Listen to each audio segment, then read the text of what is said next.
Hajmo onda da govorimo o aferi Krušik. Šta biste kad, na primjer, da neko ne zna o tome, šta biste mu rekli? Ko je sve umešan?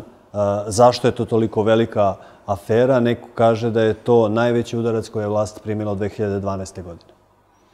Pa možda da krenemo upravo iz tog konteksta, da ovo nije jedina ni prva, ali sigurno je jedna od najvećih i možda i presudna afera koja će obeležiti vladavinu Aleksandra Vučića i Srpske napredne stranke. Ako pogledate, pa najmanje polovina ministara u vladi Republike Srbije ima veoma krupne afere iza sebe. Od Vulinove nekretnine u Beogradu, za koju ne može da dokaže poreklo imovine, pa se izgovara na tetku iz Kanade, Zlatibora Lončara i njegovog učešća u zemunskom klanu, do svega onoga što imamo kao problematiku kupljenih diploma i plagiranih doktorata, a najmanje 4 ministra su pod sumnjom da su im osnovne fakultetske studije zapravo falsifikovane. Govorimo o Zoranu Đorđeviću, o Nebojši Stefanoviću, o Aleksandru Antiću.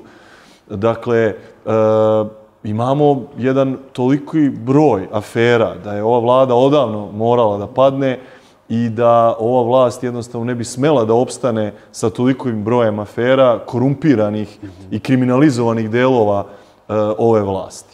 Međutim, sve te afere su na neki način gurane u drugi plan, medijskim spinovima je skretana pažnja javnosti sa svega onoga što se dešavalo, od recimo rušenja u Savamali, u Hercegovačkoj ulici u Beogradu, pa do bilo koje druge afere koje se dešavalo u posljednjih 7 godina, ali ovo je nekakva afera iz koje ne umogu i ne uspevaju da isplivaju evo već nedeljama i mesecima unazad, jer je zapravo afera koja gađa u srce sistema.